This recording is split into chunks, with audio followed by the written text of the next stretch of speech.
Hello friends, नमस्कार।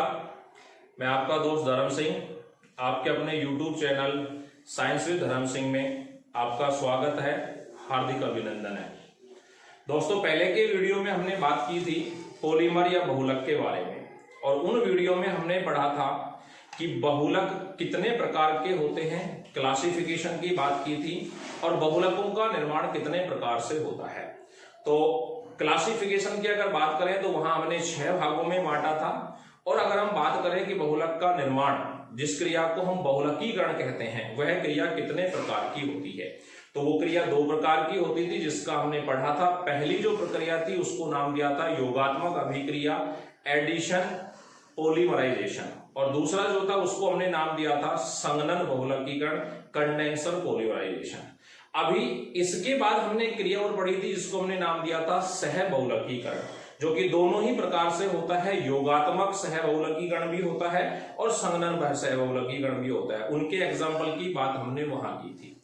अभी हम बात कर रहे हैं पाए जाने वाले कुछ प्रमुख बहुलकों के बारे में, कि कौन कौन से प्रमुख बहुलक होते हैं, उनका निर्माण किस प्रकार से होता है, अर्थात उनमें एकलक इकाइयां कौन सी होती हैं, और बात करेंगे उनके किस स्थान पर क्या उपयोग किए जाते हैं। और उनमें सबसे पहला जो हमारा आता है, सबसे महत्वपूर्ण जो बहुलक होता है, जिसे हम नाम देते हैं रबर। तो हमारा पहला जो बहुलक है उसे हम नाम देते हैं रबर। और ये रबर जिसकी हम बात कर रहे हैं अभी, वो है प्राकृतिक रबर। प्राकृतिक रबर, और ये प्राकृतिक रबर जो है, ये सोर्सेज के आधार पर बात की जाए तो ये नेचुरल पॉलीमर जो होते थे, यानी कि वे बहुलक जिनकी प्राप्ति हमें कहां से होती है, प्रकृति से, उनकी बात हम कर रहे हैं। तो सबसे पहला इसमें हम बात कर रहे हैं जिसकी जो कौन है, रबर है, जिसे हम प्राकृतिक बहुलक भी जानते हैं। अब सबसे पहले बात करते हैं कि ये प्राकृतिक रबर हमें प्राप्त कहां से होता है, अर्थात इसका स्रोत क्या होता है। तो स्रोत क्या है, रबर जो है, इस प्राकृतिक रबर का स्रोत होता है हैविया ब्रेसिलियंसिस नामक एक पादप होता है। याद रखना, पादप का नाम बहुत ही महत्वपूर्ण है, हैविया ब्रेसिलियंसिस।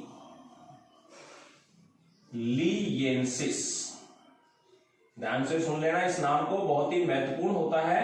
हैविया ब्रेसिलियंसिस नामक पादप जो होता है, इस पादप से हमें रबर, प्राकृतिक रबर प्राप्त होता है। अब कैसे प्राप्त होता है, तो इस पादप से प्राप्त होता है हमें रबर क्षीर।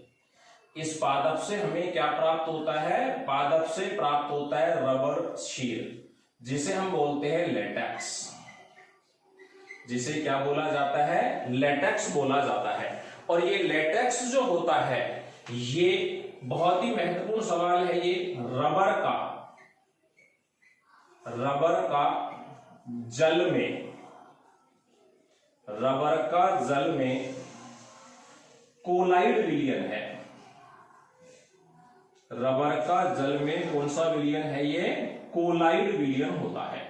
याद रखना, बहुत ही महत्वपूर्ण सवाल होता है, परीक्षाओं में काफी बार पूछा गया है कि रबर, प्राकृतिक रबर जो हमें प्राप्त होता है वो किस प्रकार का विलयन है। तो प्राकृतिक रबर जो होता है वो किस प्रकार का विलयन है, वो एक कोलाइड विलयन होता है।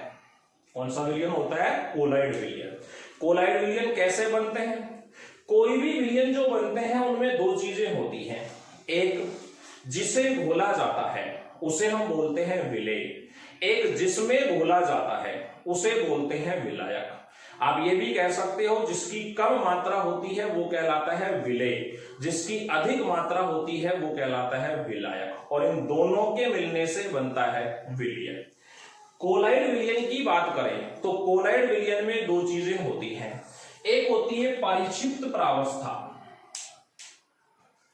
कोलाइड विलयन में क्या होती है, परिक्षिप्त प्रावस्था होती है एक, और एक होता है इसमें परिक्षेपण माध्यम।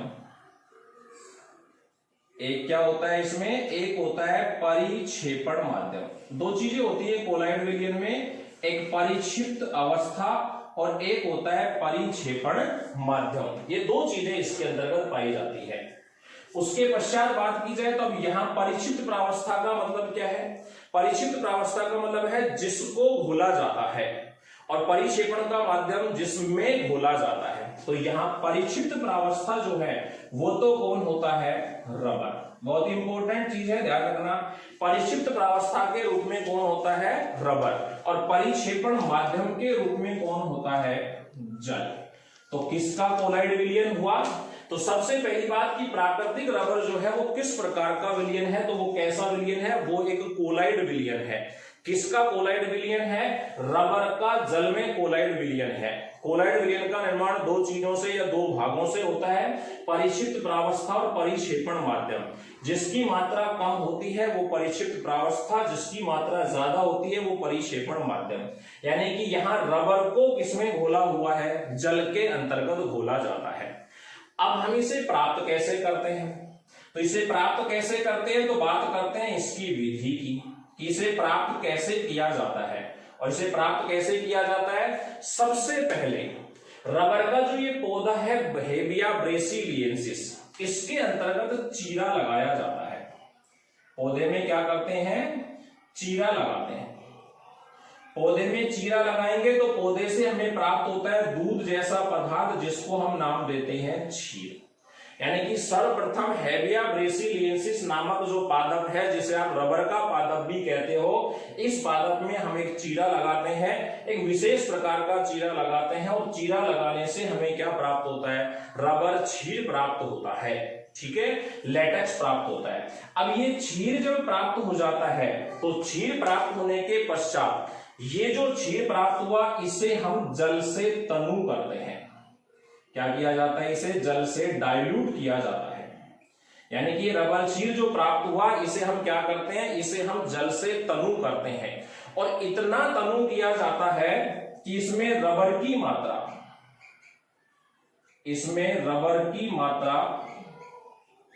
कितनी रह जाए, 10 से 20% रह जाती है। यानी कि इसे जल से तनु किया जाता है, और जल से इतना तनु किया जाता है कि इसमें रबर की मात्रा कितनी रह जाती है, 10 से 20% इसमें रबर की मात्रा रह जाती है। उसके पश्चात इसमें मिलाया जाता है एसिटिक अम्ल। उसके पश्चात इसमें क्या मिलाया जाता है, इसमें मिलाया जाता है एसिटिक अम्ल। और ये एसिटिक अम्ल क्या करता है, ये एसिटिक अम्ल रबर के कणों का स्कंदन करता है। ये रबर के कणों का क्या कर देता है, स्कंदन कर देता है। ये रबड़ के कणों का क्या कर देता है, ये रबड़ के कणों का स्कंदन करता है। और इसे बाद में छानकर क्या कर लेते हैं, इसे छानकर अलग कर लिया जाता है। इसे छानकर क्या कर लेते हैं, इसे छानकर अलग कर लेते हैं। और इस प्रकार से जो रबर हमें प्राप्त होता है, उस रबर को हम क्या कहते हैं, इस प्रकार जो प्राप्त होता है उसे कहा जाता है क्रैप रबर। इस प्रकार जो रबर प्राप्त होता है उसे क्या कहा जाता है, क्रैप रबर। तो प्राकृतिक जो रबर है ये मिलता है हेविया ब्रेसिलियंसिस नामक पादप से। इस पादप से हमें एक दूध जैसा पदार्थ मिलता है, जिसे कहते हैं रबर क्षीर या लेटेक्स, जो कि रबर का जल में क्या है, कोलाइड विलयन। याद रखना, इंपॉर्टेंट चीज है। इसमें परिक्षिप्त प्रावस्था कौन है, रबर, और परिक्षेपण माध्यम कौन है, जल। अब इसको प्राप्त कैसे करते हैं, तो इसकी विधि क्या है, सबसे पहले इस पौधे में विशेष प्रकार का चीरा लगाते हैं। चीरा लगाने से हमें क्या मिलता है, रबर क्षीर मिलता है। इस रबर क्षीर को हम जल से डाइल्यूट करते हैं। इतना डाइल्यूट करते हैं कि इसमें रबर की मात्रा कितनी रह जाए, 10 से 20% रह जाए। फिर इसमें क्या मिलाते हैं, एसिटिक अम्ल। एसिटिक अम्ल मिलाने से रबर के जो कण होते हैं उनका क्या हो जाता है, स्कंदन हो जाता है, कोगुलेट हो जाते हैं वो, और उसे छानकर क्या कर लेते हैं, अलग। इस प्रकार जो रबर प्राप्त होता है उसे हम क्या कहते हैं, क्रैप रबर। अभी प्राप्त हुआ है प्राकृतिक रबर। प्राकृतिक रबर को जो प्राप्त हुआ उसको हमने नाम दिया क्रैंप रबर। अब ये क्रैंप रबर जो होता है ये हमारे लिए बहुत कम उपयोगी होता है। प्राकृतिक रबर जो प्राप्त हुआ, क्रैप रबर जो हमें प्राप्त हुआ, ये प्राकृतिक रबर जो है ये उपयोगी बहुत ही कम है। और ये उपयोगी कम क्यों होता है, इसके कुछ विशेष कारण हैं। क्या कारण है कि इसकी उपयोगिता कम होती है? तो इसका सबसे पहला और सबसे प्रमुख जो कारण है वो है कि इसकी प्रत्यास्थता कम होती है। इसका सबसे पहला कारण क्या है कि इसकी प्रत्यास्थता क्या होती है? कम होती है। इसकी प्रत्यास्थता जो होती है, इसलिए ये प्राकृतिक रबर जो होता है हमारे लिए कम उपयोगी होता है। दूसरा अगर कारण की बात करें जिसके कारण ये कम उपयोगी होता है, तो ये उच्च ताप। इसका दूसरा जो कारण है वो ये है कि ये उच्च ताप पर क्या हो जाता है? नरम हो जाता है। कि अधिक ताप पर अगर इसको ले जाया जाए तो ये उस अधिक ताप के ऊपर क्या हो जाता है? नरम हो जाता है। कितने ताप पर? तो लगभग 335 केल्विन से अधिक ताप के ऊपर ये बहुत ज्यादा नरम हो जाता है। एक और भी कारण है कि अगर इसे कम ताप पर लाया जाए तो कम ताप पर लाने से ये क्या हो जाता है? भंगुर हो जाता है। कम ताप पर लाने से क्या हो जाता है? भंगुर। कितने कम तापमान पर? 283 केल्विन से अगर कम तापमान पर इसको लाया जाए तो ये भंगुर हो जाता है। यानी कि दो बातें हुई कि अगर 335 केल्विन से अधिक ताप पर इसको ले जाएंगे तो ये नरम हो जाएगा, जिसके कारण इसका उपयोग नहीं किया जाएगा। और अगर 283 केल्विन से कम पर ले आए तो ये क्या हो जाता है? भंगुर हो जाता है। यानी कि ये फिर हमारे उपयोग का नहीं बचता है। एक और भी कारण है कि ये कम उपयोगी क्यों होता है? इसके अंतर्गत जल को अवशोषित करने की अत्यधिक क्षमता पाई जाती है। कि क्रैंप रबर जो होता है, इस क्रैंप रबर के अंतर्गत जल को अवशोषित करने की बहुत अधिक क्षमता पाई जाती है, इसलिए भी ये कम उपयोगी होता है। और कारण क्या है? अध्रुवीय विलायक जो होते हैं, अध्रुवीय विलायकों की अगर बात की जाए, अध्रुवीय विलायकों में कौन कौन आते हैं? जैसे ईथर है, बेंजीन है, पेट्रोल है। ईथर, बेंजीन, पेट्रोल, जिनको आप कार्बनिक विलायक भी बोलते हो, इन सब के अंतर्गत क्या होता है? ये विलेय होता है। अध्रुवीय विलायक या आप कह सकते हो कार्बनिक विलायक, जैसे कि कौन कौन है? ईथर है, बेंजीन है, पेट्रोल है, इन सब के अंतर्गत क्या होता है? ये विलेय होता है। और कारण क्या है इसका? इसका एक और भी कारण है कि ऑक्सीकारक जो होते हैं, ऑक्सीडेंट जो होते हैं, उनके प्रति इसमें प्रतिरोधी गुण नहीं होता। तो ऑक्सीकारकों के प्रति, ऑक्सीकारकों के प्रति प्रतिरोधी नहीं होता है ये। यानी कि हमने जो क्रैप रबर या प्राकृतिक रबर जो प्राप्त किया, उस प्राकृतिक रबर का हम अत्यधिक उपयोग नहीं कर सकते हैं। क्यों नहीं कर सकते हैं? उसके कारण मैंने आपको बताया कि इसकी प्रत्यास्थता बहुत कम होती है। अधिक तापमान लगभग 335 से केल्विन पर ले जाएं तो ये नरम हो जाता है, और 283 केल्विन से नीचे लाएं तो ये भंगुर हो जाता है। इसके अंतर्गत जल को अवशोषित करने की बहुत अधिक क्षमता पाई जाती है। अध्रुवीय विलायक जैसे ईथर, बेंजीन, पेट्रोल में क्या होता है? विलेय होता है। ऑक्सीडेंटों के प्रति इसमें प्रतिरोधी गुण नहीं पाया जाता है। अभी बात करते हैं प्राकृतिक रबर जो बहुलक है, इसमें कौन एकलक इकाई होती है और इसकी संरचना किस प्रकार की होती है? तो प्राकृतिक जो रबर होता है ये आइसोप्रीन। बात करें कि इसमें एकलक इकाई कौन होती है, तो प्राकृतिक रबर की एकलक इकाई जो है उसका नाम है आइसोप्रीन। यानी कि प्राकृतिक रबर आइसोप्रीन नामक एकलक इकाइयों के बहुलकीकरण से बनता है। इस आइसोप्रीन का आप IUPAC नाम देना चाहें तो इसका IUPAC नाम होता है 2-methyl 1,3-ब्यूटाडाइईन। 2-methyl-1,3-ब्यूटाडाइईन। यानी कि प्राकृतिक रबर का निर्माण किससे होता है? आइसोप्रीन से होता है। या सवाल पूछा जाए प्राकृतिक रबर की एकलक इकाई कौन है, तो इसकी एकलक इकाई कौन है? आइसोप्रीन, जिसका IUPAC नाम क्या है? 2-मेथिल-1,3-ब्यूटाडाइईन। अब ये 2-मेथिल-1,3-ब्यूटाडाइईन क्या होता है, कैसे होता है, तो आप इसकी संरचना को बना सकते हैं। आप संरचना बनाने के लिए क्या करोगे, सबसे पहले ब्यूट का मतलब 4, तो आप 4 कार्बन की एक श्रृंखला बनाओ, 2 3 4, ये 4 कार्बन की एक श्रृंखला हो गई। इस श्रृंखला को आप नंबर दे दीजिए, नंबर आप इस दिशा से या इस दिशा से अभी कहीं से भी दे सकते हैं। तो मैंने इसको नंबर दे दिया 1 2 3 4। अब क्या कह रहा है, 2-मेथिल, यानी कि दूसरा जो कार्बन है उसके ऊपर एक मेथिल प्रतिस्थापी जुड़ा हुआ है, तो ये है हमारा दूसरा कार्बन, इसके ऊपर कौन जोड़ना है हमें, CH3। उसके पश्चात क्या कह रहा है, डाइईन, और ये डाइईन कहां है, पहले और तीसरे कार्बन पर। तो पहला कार्बन कौन है अपना, यहां पर लगा दिया एक, तो उसके बाद ये दूसरा और एक यहां पर लगा दिया तीसरा, तो ये बन गया 2-मेथिल-1,3-ब्यूटाडाइईन। अब इसमें बाकी जो कार्बन बचे हैं उनकी आप वैलेंसी संयोजकता पूरी कर दो। तो इस कार्बन के साथ अभी कितनी वैलेंसी है, 2, इसकी 4 संयोजकता करने के लिए हमने इसके साथ लगा दिया H2। यहां पर 2 3 4 कंप्लीट है, यहां पर 2 और एक 3, और इसकी वैलेंसी पूरी करने के लिए मैंने जोड़ दी एक हाइड्रोजन, यहां पर 2, और इसकी वैलेंसी करने के लिए मैंने यहां पर जोड़ दी 2 हाइड्रोजन। ये बन गया हमारा 2-मेथिल-1,3-ब्यूटाडाइईन। इसको मैंने हटा दिया। अब इसका करना है बहुलकीकरण, और बहुलकीकरण करने के लिए मैंने इसके आगे संख्या लिख दी n। अब आप इसका बहुलक बनाओगे तो कैसे बनेगा, इसका नाम है आइसोप्रेन, नाम याद रखना, इसका नाम क्या है, आइसोप्रेन, ठीक है।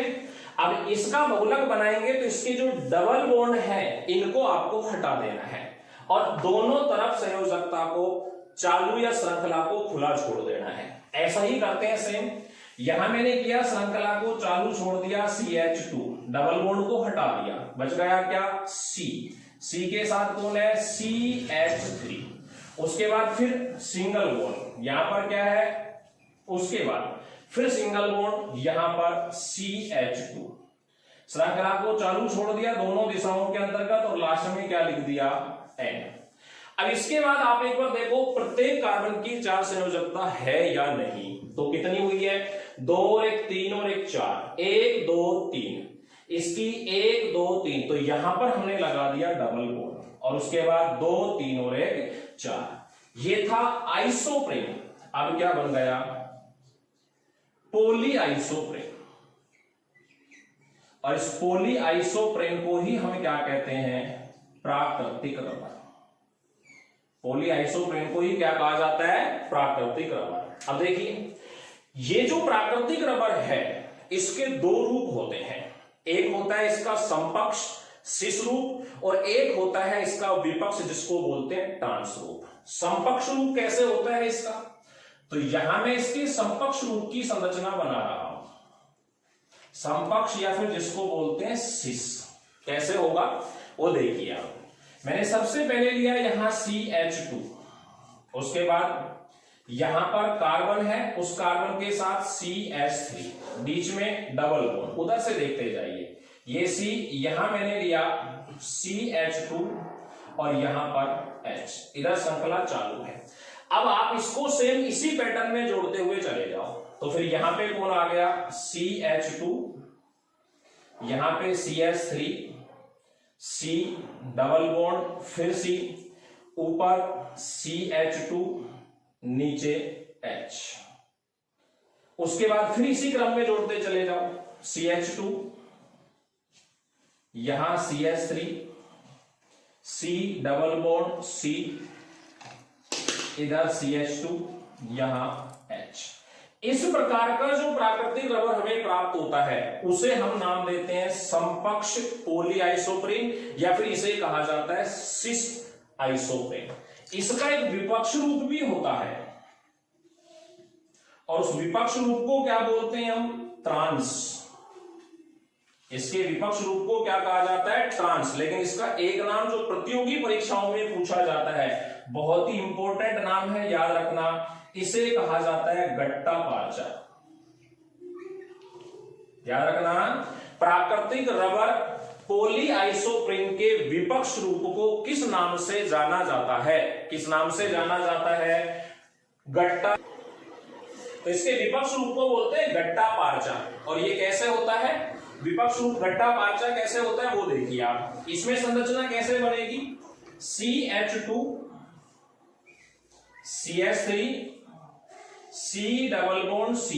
और अब की बार मैंने इसके विन्यास को चेंज कर दिया, CH2। अब अगले बार जो आएगा उसमें यहां CH2 आ जाता है नीचे की तरफ, CH3 कहां चला गया? ऊपर की तरफ, C डबल बॉन्ड C। मैं विन्यास को फिर चेंज कर दूंगा, विन्यास फिर चेंज कर दिया मैंने, और इधर आ गया CH2, यहां पे आ गया H, और फिर ऊपर की तरफ CH2, यहां CH3 C double bond C। अब फिर विन्यास को चेंज कर दूंगा H, और यहां आ गया CH2। यानी कि इसमें बार बार देखिए, पहली बार नीचे की तरफ हमने लिया, दूसरी बार ऊपर की तरफ, फिर कहां आ रहा है? नीचे की तरफ। तो इसमें बार बार विन्यास क्या होता रहता है? चेंज होता रहता है। इसलिए इसे क्या नाम दिया जाता है? विपक्ष या ट्रांस। याद रखना, परीक्षाओं में पूछा जाता है इसे किस नाम से जाना जाता है, तो इसे जाना जाता है गट्टा पार्चा के नाम से इसे जाना जाता है। अभी हम बात कर रहे हैं किसकी? वल्केनीकरण। क्या है वल्केनीकरण? हमने पढ़ा था कि प्राकृतिक रबर जो हमें प्राप्त हुआ, जिसे हमने नाम दिया क्रैंप रबर। ये क्रैंप रबर जो होता है, हमने बात की थी, बहुत कम उपयोगी होता है। क्यों? क्योंकि इसकी प्रत्यास्थता बहुत कम होती है, और इसकी प्रत्यास्थता को बढ़ाने के लिए इसे हम सल्फर के साथ गर्म करते हैं। और प्राकृतिक रबर को सल्फर के साथ गर्म करने की क्रिया क्या कहलाती है? वल्केनीकरण कहलाती है। क्या कहलाती है? वल्केनाइजेशन इसे कहा जाता है। प्राकृतिक रबर को किसके साथ गर्म करना? सल्फर के साथ गर्म करने की क्रिया क्या कहलाती है? वल्केनाइजेशन कहलाती है। सवाल पूछा जाता है, यह क्रिया सबसे पहले किसने की थी? यह क्रिया सबसे पहले की थी चार्ल्स गुडईयर नाम के व्यक्ति ने। यह क्रिया सबसे पहले किसने कराई थी? चार्ल्स गुडईयर नाम के व्यक्ति ने सबसे पहले यह क्रिया कराई थी। किस सन में कराई थी इन्होंने? 1839 में इन्होंने सबसे पहले इस क्रिया को कराया था। लेकिन एक बहुत ही महत्वपूर्ण सवाल कि ये वल्केनाइजेशन जो होता है, इसका पेटेंट किसके नाम से है? तो इसका पेटेंट है थॉमस हैनकॉक के नाम से। थॉमस हैनकॉक के नाम से क्या है? इनके नाम से है इसका पेटेंट। और ये पेटेंट इन्होंने कब कराया था? सन 1843 में। दो बहुत ही महत्वपूर्ण सवाल। वल्केनाइजेशन, वल्केनीकरण की क्रिया सबसे पहले किसने कराई? चार्ल्स गुडईयर ने। कब कराई? 1839 में। फिर पेटेंट किसके नाम से हुआ? पेटेंट है थॉमस हैनकॉक के नाम से। और ये इन्होंने कब कराया? ये इन्होंने कराया 1843 में। और याद रखना, ये बहुत ही इंपॉर्टेंट सवाल है। इंपॉर्टेंट क्यों है? क्योंकि क्रिया कराने वाला व्यक्ति अलग है और पेटेंट जो है वो दूसरे व्यक्ति के नाम से है। अमूमन आपने पढ़ा है कि जो व्यक्ति खोज करता है या आविष्कार करता होता है, उसी व्यक्ति के नाम से पेटेंट होता है। लेकिन यहां आपको ये बात बहुत अलग तरीके से इंपॉर्टेंट रूप से याद रखनी होगी। अब इसमें करते क्या है? तो करने के लिए मैंने आपको बताया कि इसमें प्राकृतिक रबर जो होता है उसको सल्फर के साथ क्या करते हैं? गर्म करते हैं। अब सल्फर के साथ गर्म करेंगे तो क्या होगा? तो आप पॉलीआइसोप्रीन को लिख लीजिए। पॉलीआइसोप्रीन क्या है? उसका सूत्र मैं आपके सामने लिख रहा हूं, जो आपके ऊपर बोर्ड पे लिखा भी हुआ है। Double bond CH CH2। ये है हमारा पॉलीआइसोप्रीन या प्राकृतिक बहुलक। आप इसे पॉलीआइसोप्रीन भी कह सकते हैं और आप इसे क्या कहेंगे? प्राकृतिक बहुलक भी कह सकते हैं, प्राकृतिक रबर भी बोलेंगे। इसको किसके साथ गर्म करते हैं? इसको गर्म किया जाता है सल्फर के साथ। किसके साथ गर्म करते हैं? सल्फर के साथ गर्म करते हैं। तो पॉलीआइसोप्रीन प्राकृतिक रबर जो है, इसके दो अणुओं के मध्य क्या हो जाता है? सल्फर व्यवस्थित हो जाता है। दो अणुओं के मध्य सल्फर तिर्यक बंध बना लेता है, जिससे इसकी प्रत्यास्थता क्या हो जाती है? बढ़ जाती है। किस प्रकार से?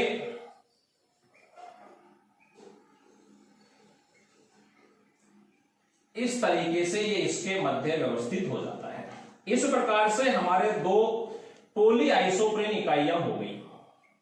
अब जब इनके मध्य सल्फर आएगा तो सल्फर के आने से इसके मध्य उपस्थित द्विबंध जो होता है वो टूट जाता है और इस स्थान पर सल्फर तिर्यक बंध के रूप में क्या हो जाता है? व्यवस्थित हो जाता है इस तरीके से। और ऐसा हो जाने से रबर की प्रत्यास्था में क्या हो जाती है? वृद्धि हो जाती है। तो दोस्तों, आज के वीडियो में हमने किसकी बात की? आज के वीडियो में हमने एक बहुत ही प्रमुख और इंपॉर्टेंट बहुलक, जो काफी बार कॉम्पिटिटिव एग्जाम में पूछा गया है, उसकी हमने बात की, जिसका नाम है रबर। हमने पढ़ा ये कहां से प्राप्त होता है, इसके प्राप्त होने की विधि को हमने पढ़ा। उसके पश्चात हमने इसके वल्कनीकरण की क्रिया को भी पढ़ा है। थैंक यू, नमस्कार।